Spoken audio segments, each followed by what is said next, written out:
Hello and welcome to Flory Models Kit Review Time. Today we've got the latest release from Litaki. This is the 144 scale TU-22M2 Backfire B. And again, very nice to see Ukrainian company still producing kits of incredible quality and everything, and still out there with all the pressures and everything they're under there. So, a big thank you for them for continuing to fight and to release great kits as well. Anyway, down in front of us we have the TU-22, obviously quite a famous bomber with that and the old Swan. But yeah, definitely this particular one is a little bit of a beast, carries some very heavy duty ordnance. Obviously Ukrainian one, as you can see on the markings on the box. Also it does say it includes 3D printed parts, which are nice. Have a look at those ones. So your kit number for this one is 144001. So this is their first 144 scale kit. All right, we have seen some of their other ones and we have reviewed them, both of them as well. We've got the NJ22. All right, so we got that one in the J22, the single seat version, which we released recently as well. All right, so some nice things down in there to come. Okay, so basic run round on the box. We got a little bit of information about it in there. So anyway, it's going to be roughly 29 centimeters long with a wingspan of 24. It's 224 parts. It's got photo etch parts as well, 158. It's got 3 decal options and it's got 3D printed parts as well. And again, just on there as well. So we got, this is the anti-ship cruise missile version.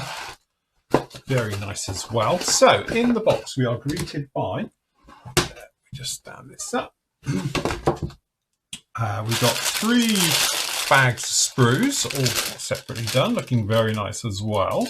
All right, and then we've got this one down in here. Nice packaging as well, protecting the delicate parts down in there. We've got a little with the book with the instructions and the photo etch and all the rest of it. We'll have a look at the moment. And also we've got the pull out. That's nice. So down in here we've got 2 Ukrainian marked ones down in there as well. So we've got Red 71 and Red 73.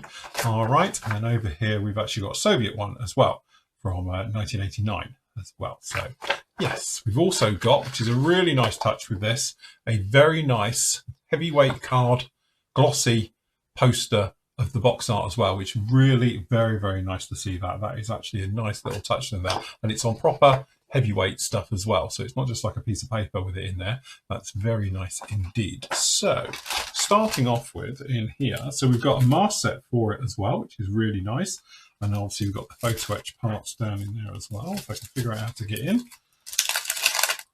So in here we are greeted by, we've got the decals, which looks nice. We'll proper look at those at the moment. We've got the photo etch parts with lots of that down in there, and we've got the mask set. So again, very nice. So in the little booklet just here, we've obviously got a little bit about it.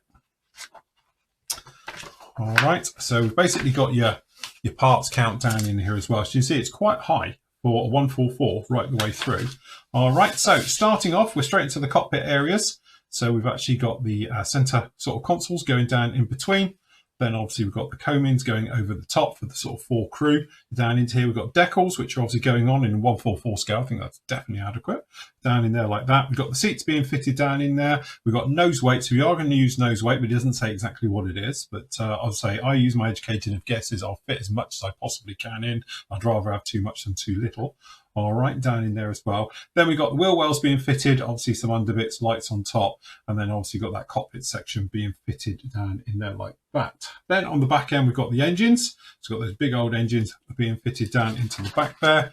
And again, we've got the intake ramps being fitted down into there with the intakes and those going onto the fuselage halves. Then we've got the wheel wells being built up and putting in, and then obviously opening up the actual pylons, if you're going to be having the pylons down there, which I assume you all will. All right, other wheel well sections being fitted down into that as well. The wheelway door tops being fitted into those ones, and the covers being fitted on. And then obviously we've got the back part of the fuselage going onto that wing section on the back there like that. Then on the aft section, we got the actual nozzles being fitted down into there, and then the top rear fuselage being fitted, and then the fuselage halves coming together, and then obviously we've got the actual main parts as well being fitted in. I assume that some of these are going to be the 3D printed ones, which we'll look for in a moment, all right? Because it's pointed out here about the actual using 3D parts for the nozzles.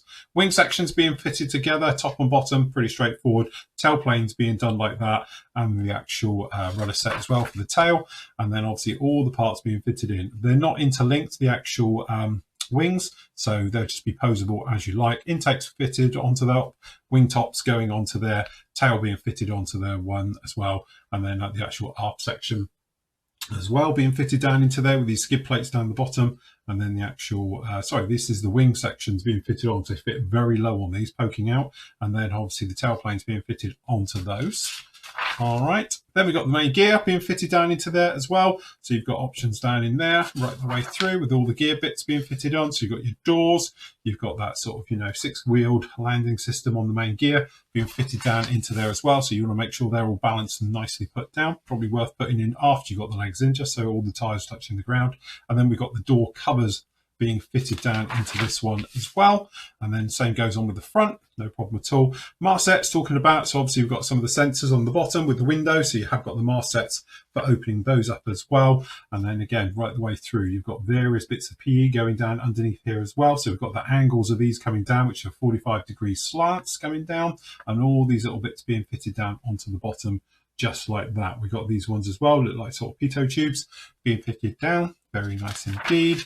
And then again, tail gun system. It's got the defense gun on the rear, and then obviously the various bits and pieces between the actual nozzles and things. There's the gun being fitted down into there. A couple of intake scoops onto the back. Fair enough. One big piece of glass going in at the top. So it'd be nice to see that one being fitted down. Again, it's got a good margin of error all the way around it as well. So hopefully that'll be a nice, easy fit in there as well. Some more photo etch for all the aerials and tiny antennas being fitted in. We've got these wing fences as well. Those being fitted in there just like that. So again, very nice indeed. Then obviously we've got the sort of, I don't know what you'd call them. They sort of blow indoors, I think they are, onto these as well. So you've actually got a little decal sheet for those surfaces for those little hatch doors in there as well. So that's actually quite nice as well. And again, if you wanted to, you could make up some templates. So you've got a little template down in here as well if you wanted to do those like that. We've got the giant, is it the kitchen missile, being fitted down underneath there, which is that giant anti-ship or anti-carrier missile being fitted down onto the bottom as well. And again, various parts being fitted in there depending on the weapons load you want. If you want to go with that sort of standard free fall bombs or missiles, various things like that being fitted onto the bottom in the various stations. And again, you've got a station call out just down in here. And again, nice because it's in color as well. You've got some of the color call outs for the various little areas on these ones as well. All right, so yes, it is the kitchen, and obviously you've got the kickback missile as well, or obviously you've got the 250-pound freefall bombs. All right, those go down there. And obviously a little bit about it as well. The version here that entered service in 1973, so it's 51 years old now. So very, very nice indeed. All right, so if we start with some of the small parts just down in here. So I'm not going to get these out because they are microscopic, as you can see, but down in here you've got the various tiny little photo etch parts for all the aerials and the details in there. Nice flame holders down here at the back as well, with the fences down in there. So yeah, lots of fun getting that lot on. We've got the mask set, and then obviously we've got these masks as well down in here. So if you wanted to, you could do those as in the masks. So again, nice options. So these are the decals for those masks. If you didn't want to mask it, you've got the masking ones here, or you've got those blowing doors as decals, which look really, really nice. And then over on here as well, you've actually got the markings. So we've got the gorgeous Ukrainian markings down in there, got the Soviet stars, depending on which version you want to do. So again, that's really very, very nice. So into the sprues. So we have got our little baggies here.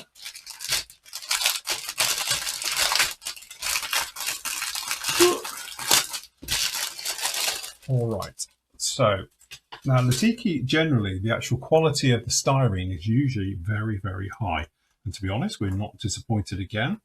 It is very, very nice. Again, recessed details down in here, looking very nice indeed. All right, beautiful clean on the inside, and again, we've seen this recently, no ejector pins. So again, you've got a sprue section in here is what pushes out, and then they're cut off afterwards. So again, really good, clean molding on those. That's very nice indeed.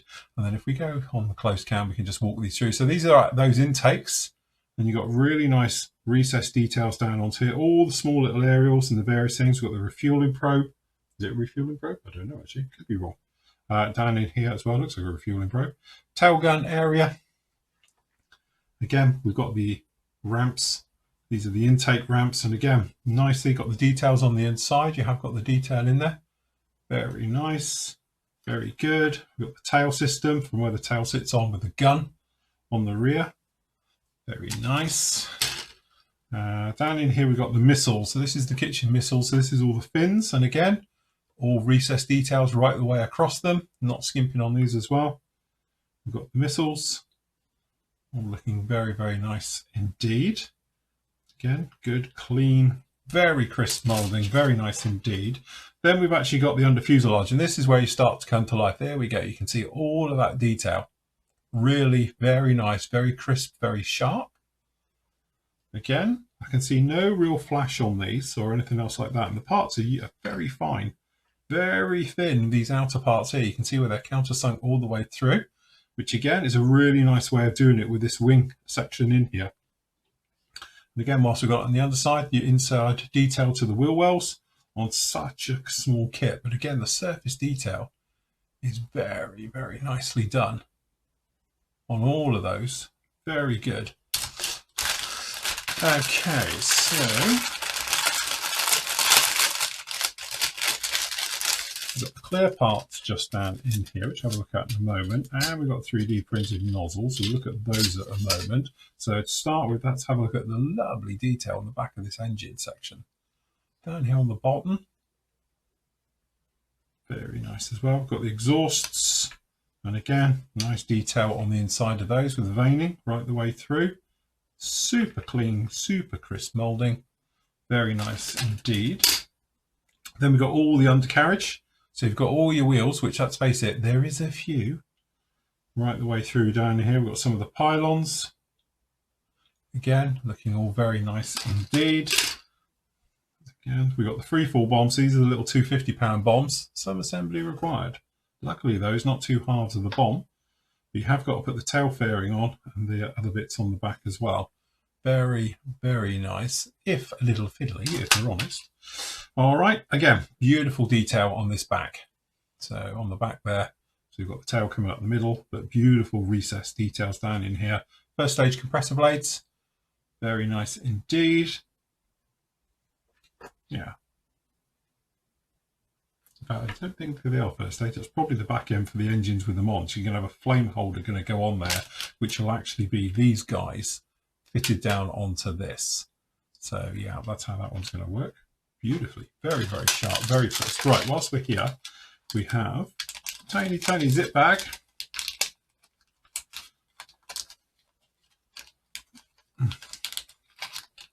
Okay, 3D printed little nozzles. Very, very smart, very crisp. So obviously you're going to have your flame holder going to go in with these as well. So that's super detailed on such a small little 144 scale kit. So very nice indeed. And then just down in here we've got the clear parts.